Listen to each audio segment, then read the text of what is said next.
ውስጣችን የሚያስበው ኔጌቲቭ ቶት ሊያስጨንቅ ይችላል። አንድ ነገር ሲሰሩ ፐርፌክት መሆን ስለሚፈልጉ ያን ነገር ሲሰሩ እንዲጨነቁ ያደርጋቸዋል። ለምሳሌ አያገባም እንዴ፣ ካገባ ደግሞ ልጅ አይወልድም እንዴ ብሎ ፋሚሊ ኦር ኮሚኒቲው ስለሚጠብቅ ይሄ ወደ ጭንቀት ሊያመራ ይችላል። እንግዲህ ይህን ካልን በኋላ እንዴት ነው ጭንቀትን ማኔጅ ማድረግ የምንችለው? ከነዛ ውስጥ አንዱ ዲፕ ብሪዚንግ ሲሆን እሱንም ስንሰራ 4x4 ሜተድ የሚለውን ተጠቅመን መስራት የምንችል ሲሆን ሌላው ፊዚካል ቴክኒክ የተለያዩ አክቲቪቲዎችን በማድረግ የጭንቀትን መጠን መቀነስ ይቻላል።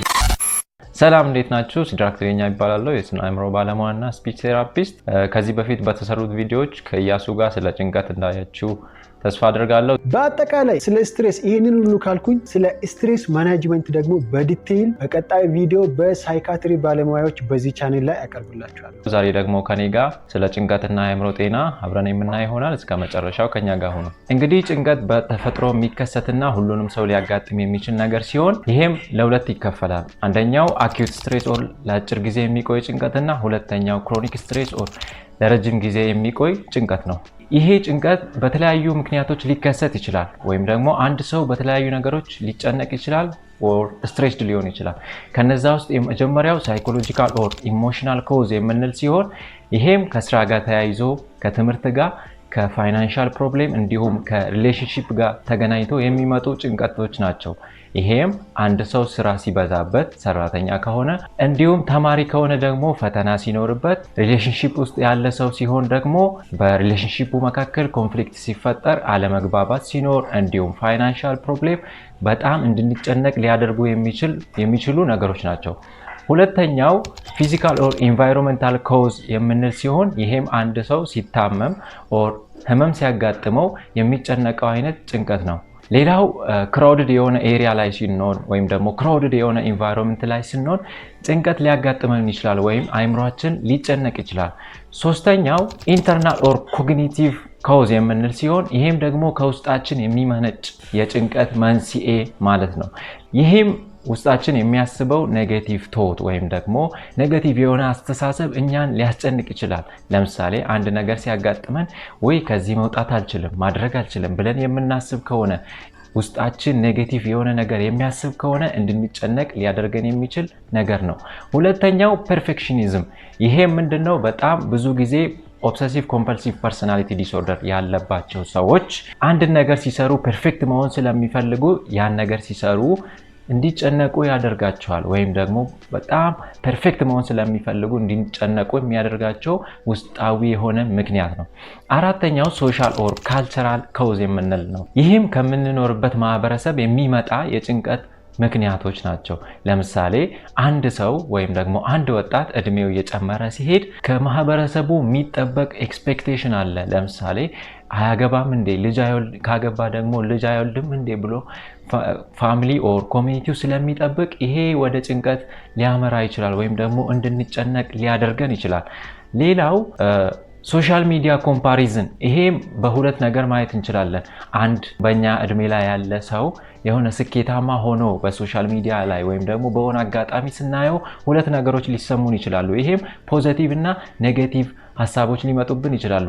ከነዚህ ውስጥ ኔጌቲቭ ሀሳብ ሲመጣብን ወይም ደግሞ እንዴት በዚህ እድሜ እሱ እንደዚህ ሰርቶ እኔ መስራት አልቻልኩም የሚል ሀሳብ ወይም ደግሞ ፊሊንግ ኦፍ ኢናዲኩዌሲ ሲሰማን ልንጨነቅ እንችላለን ወይም ደግሞ ስትሬስድ ልንሆን እንችላለን።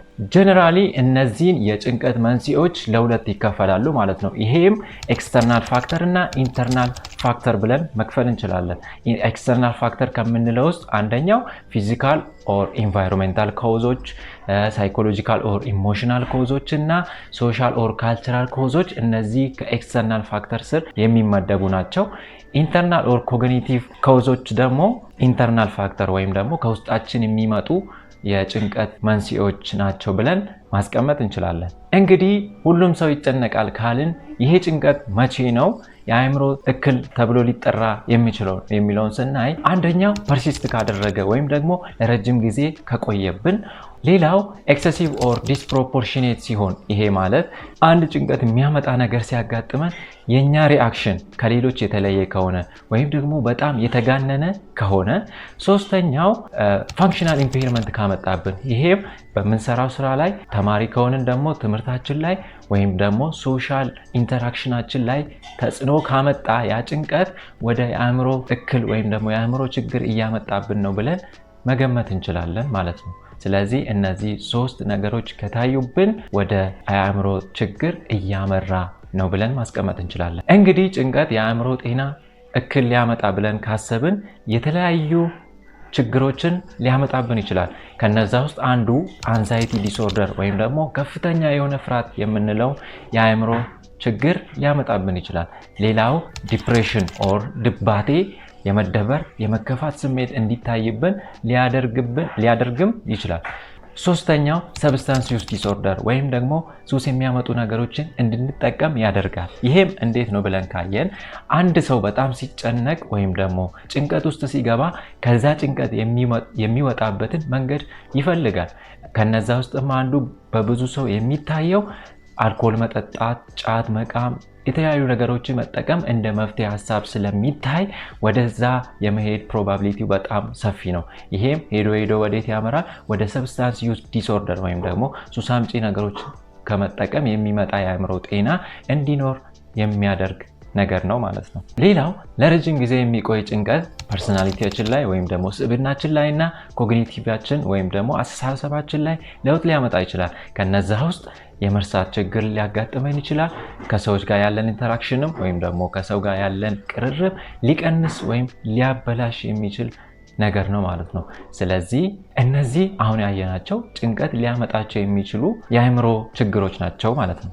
እንግዲህ ይህን ካልን በኋላ እንዴት ነው ጭንቀትን ማኔጅ ማድረግ የምንችለው የሚለውን ስናይ የመጀመሪያው ሁማን ኢንተራክሽንን መጨመር ወይም ደግሞ ከሰው ጋር ያለንን ኢንተራክሽን መጨመር። ይሄም አንድ ጭንቀት ሲያጋጥመን ወይም ደግሞ የጭንቀት ስሜት ሲሰማ ከጓደኞቻችን ጋር ሊሆን ይችላል፣ ከቤተሰቦቻችን ጋር ያን ጭንቀት አውጥተን መናገር። በዚህ አጋጣሚ በኢትዮጵያ ኮንቴክስት ወይም ደግሞ በእኛ ካልቸር አንድ አስተሳሰብ አለ። ይሄም ወንድ ልጅ ሲጨነቅ አውጥቶ እንዲናገር አይፈቅድለትም ማህበረሰባችን ውስጥ ያለው አስተሳሰብ። ይህ ደግሞ ወደ አእምሮ ችግር ሊያመራ ስለሚችል ወንድም ሆነ ሴት አንድ ጭንቀት ሲያጋጥማቸው ከጓደኛቸው ጋር ከቤተሰቦቻቸው ጋርና ከሚቀርቡ ሰው ጋር እንዲያወሩ ይመከራል። ሁለተኛው ሪላክሴሽን እንደ ቦዲ ማይንድ ቴክኒክ የምንለው ሲሆን ይሄም ቤታችን ውስጥም ይሁን ባለንበት ቦታ ሆነን ማድረግ የምንችለው ቴክኒክ ነው። ከነዛ ውስጥ አንዱ ዲፕ ብሪዚንግ ሲሆን ይሄም በቀላሉ መስራት የምንችል አይነት ሜተድ ነው። እሱንም ስንሰራ 4x4 ሜተድ የሚለውን ተጠቅመን መስራት የምንችል ሲሆን ይሄም መጀመሪያ አቀማመጣችንን በማስተካከል እንቀመጣለን። ይሄ ማለትም ስንቀመጥ እዚህ ጋር ያለው 90 ዲግሪ መሆን አለበት። አቀማመጣችንም ወገባችንን ትንሽ ቀጥ አድርገን እዚህ ጋር 90 ዲግሪ እንዲፈጠር አድርገን መቀመጥ አለብን። ከዛ በኋላ አይናችንን በመጨፈን ወደ ውስጥ በአፍንጫችን እንስባለን ማለት ነው እንደዚህ። ከዛ በኋላ ለ4 ሰከንድ ወይም ደግሞ እስከ 4 በመቁጠር የሳምነውን እስትንፋስ ሆልድ እናደርጋለን። ይሄ ማለት በአይምሯችን 1 2 3 4 እያለን ቆጥረን ከዛ 4 ካለቀ በኋላ ቀስ ብለን በአፋችን ወደ ውጪ እናወጣለን። የያዝነውን አየር ወደ ውጪ በማለት እናሰጣለን ማለት ነው። ይህንን ሜተድ በተደጋጋሚ እየሞከራችሁ አንድ ጭንቀት ሲያጋጥማችሁ ራሳችሁን የምትረዱበት መንገድ ሲሆን፣ ስለዚህ አሁን ያሳያችሁትን ሜተድ መጠቀም ትችላላችሁ። ሌላው ፊዚካል ቴክኒክ ወይም ደግሞ የተለያዩ አክቲቪቲዎችን በማድረግ የጭንቀትን መጠን መቀነስ ይቻላል። ይሄም ስፖርት ስንሰራ ወይም ደግሞ የተለያዩ አክቲቪቲዎችን ስናደርግ አእምሯችን ሪላክስ ስለሚያደርግ ጭንቀትን እንድንቋቋም ሊያደርጉ ይችላሉ። ሌላው የምንጠቀማቸውን ምግቦችና መጠጦችን ሞዲፋይ ማድረግ፣ ለምሳሌ ቡና መጠጣትን መቀነስ። ይሄ ምን ያመጣል? የልብ ምታችን በጣም እንዲጨምር ያደርግና የጭንቀት ምልክቶች በጣም እንዲባባሱ ስለሚያደርግ የጭንቀት ስሜት ሲሰማን ቡና የሆኑ ነገሮችን ሻይም ሊሆን ይችላል፣ እነዚህ አክቲቬት ሊያደርጉን የሚችሉ ነገሮችን መቀነስ ይኖርብናል። ሌላው አዲኩዌት ስሊፕ ማግኘት። ይሄ ማለት አንድ አዳልት የሆነ ሰው በቀን ከ7 እስከ 9 ሰዓት እንዲተኛ ሳይንስ ይመክራል። ስለዚህ በቂ እንቅልፍ ማግኘትና በቂ የሆነ ሰዓት መተኛት ጭንቀትን እንድንቋቋም ወይም ደግሞ ማኔጅ እንድናደርግ ሊረዱን የሚችሉ ነገሮች ናቸው። አሁን ያየናቸው ሜቶዶች ቤታችን ውስጥ ወይም ደግሞ እኛ ራሳችን ማድረግ የምንችል ቴክኒኮች ሲሆኑ ከዚህ በተጨማሪ ደግሞ የባለሙያዎች እርዳታን በማግኘት የተለያዩ የቴራፒ አይነቶችን መውሰድ ይቻላል። ከነዛ ውስጥ አንደኛው ኮግኒቲቭ ቢሄቪራል ቴራፒ የሚባል የቴራፒ አይነት ሲሆን ስለዚህ እርዳታ ሲያስፈልጋችሁ የስነ አእምሮ ባለሙያም ይሁን ሳይኮሎጂስቶችን ማናገር ጠቃሚና ወሳኝ ሊሆን የሚችል ነገር ነው ማለት ነው። ስለዚህ ዛሬ ጭንቀትንና የአእምሮ ጤናን በሚመለከት የያዝነው ሀሳብ ይህን ይመስላል።